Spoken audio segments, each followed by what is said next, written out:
Viewers সবাইকে স্বাগতম জানাচ্ছি। আজকে আমাদের ভিডিওতে একটা চমক, কারণ আজকে আমরা হচ্ছে গিম্বল ইউজ করছি ভিডিওতে।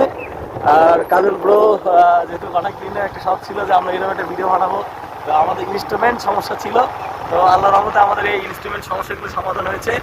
এখন আমরা কাজল ব্রো চ্যানেল এবং আমাদের যারা ফেসবুকে আমাদের ইউটিউব চ্যানেল আছে কাজল ব্রো, মানে নিয়মিত ভিডিও আসবে, তো সাবস্ক্রাইব এবং লাইক করে অবশ্যই পাশে থাকবেন। ওকে, আসসালামু আলাইকুম বন্ধুরা, কেমন আছেন সবাই? আমরা এখন একটা ব্রিজের উপর। এই ব্রিজটার নাম হচ্ছে সন্ন্যাসদহ ব্রিজ। ওই পাশে দেখা যাচ্ছে রেলের ব্রিজ, আর এটা যানবাহন চলাচলের ব্রিজ। আমি আছি আমাদের সাংবাদিক ভাই মোস্তাফিজুর রহমান ফিলিপসের সাথে।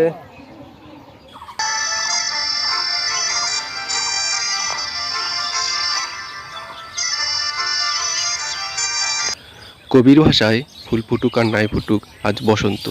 কিন্তু সত্যি ফুল ফুটেছে, বসন্ত ঋতু আমাদের মাঝে হাজির হয়েছে। প্রকৃতি তার দক্ষিণা দুয়ার খুলে দিয়েছে, আর সেই দুয়ারে বইছে ফাগুনের হাওয়া।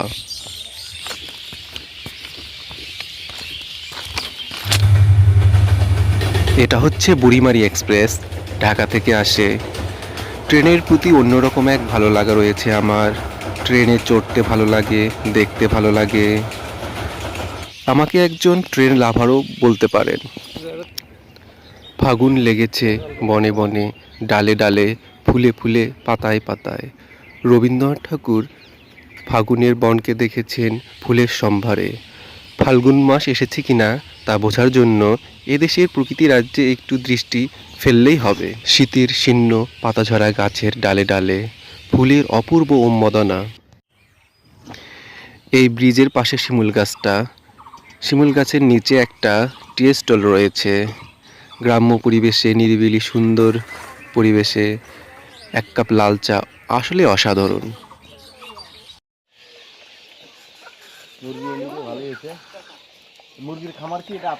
রেল লাইনের উপরে এই পাথরগুলো কেন দেওয়া হয় জানেন আপনারা?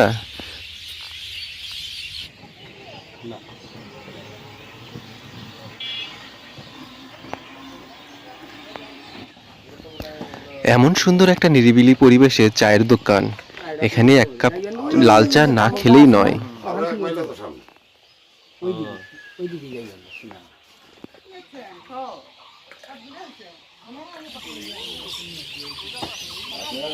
তো বন্ধুরা, আজকের ভিডিও এই পর্যন্তই। আমাদের জন্য দোয়া করবেন, ভালো থাকবেন। লাইক কমেন্ট সাবস্ক্রাইব করবেন যাতে আমাদের ভিডিওগুলোতে আমরা উৎসাহ পাই। আর আপনাদের যে কোনো সংবাদ বা তথ্য জানাতে অবশ্যই আমাদের ভিডিও ডিসক্রিপশনে আমাদের ফোন নাম্বার থাকবে, আমাদেরকে অবশ্যই জানাবেন, আমরা দ্রুত আপনাদের কাছে পৌঁছে যাব। তো আজকের ভিডিও পর্যন্ত ভালো থাকবেন, টাটা, বাই বাই, আল্লাহ হাফেজ।